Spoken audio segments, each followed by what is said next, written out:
கோவை நீதிமன்றத்தில் வழிப்பறி மற்றும் கொலை முயற்சி வழக்கில் தொடர்புடைய குற்றவாளி தப்பியோடினார்.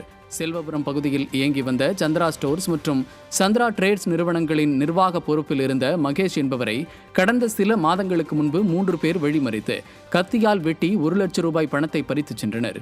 இதனையடுத்து வழிப்பறியில் ஈடுபட்ட மதிவாணன் தலைமறைவாகியுள்ள நிலையில் ரமேஷ்குமார் இறந்துவிட்டதாக தெரியவந்தது. பின்னர் செந்தில்குமார் சிக்கிய நிலையில் இந்த வழக்கு கோவை நீதிமன்றத்தில் நடைபெற்று வந்தது.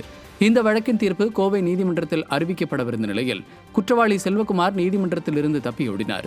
மேலும் அவருக்கு 5 ஆண்டுகள் சிறை தண்டனையும் 5000 ரூபாய் அபராதமும் விதிக்கப்பட்டுள்ளது. திறனற்ற திமுக ஆட்சியில் காவல்துறையால் நீதிமன்றத்திற்கு கூட குற்றவாளியை அழைத்து வந்து கூட்டிச் செல்ல முடியாதா என பொதுமக்கள் கேள்வி எழுப்பியுள்ளனர். சென்னையில் மின்சாரம் தாக்கி இளைஞர் உயிரிழந்த நிலையில் தகவல் கூட தெரிவிக்காமல் உடலை பிரேத பரிசோதனைக்கு அனுப்பிய காவல்துறை மற்றும் மாநகராட்சி அதிகாரிகளிடம் உறவினர்கள் வாக்குவாதத்தில் ஈடுபட்டதால் பரபரப்பு ஏற்பட்டது. கொடுங்கையூர் பகுதியைச் சேர்ந்த ஹென்ரிகுமார் என்பவர் மாநகராட்சிக்கு சொந்தமான குப்பையிலிருந்து உரம் தயாரிக்கும் கூடத்தில் பணியாற்றி வந்தார். இந்நிலையில் அக்கூடத்தில் ஒரு இயந்திரத்தை இயக்கிய போது மின்சாரம் பாய்ந்ததில் ஹென்ரிகுமார் உயிரிழந்தார். இதையடுத்து வியாசர்பாடி மகாகவி பாரதி நகர் காவல் நிலையத்திற்கு தகவல் தெரிவிக்கப்பட்டு உடனடியாக உடல் பிரேத பரிசோதனைக்காக அனுப்பப்பட்டது.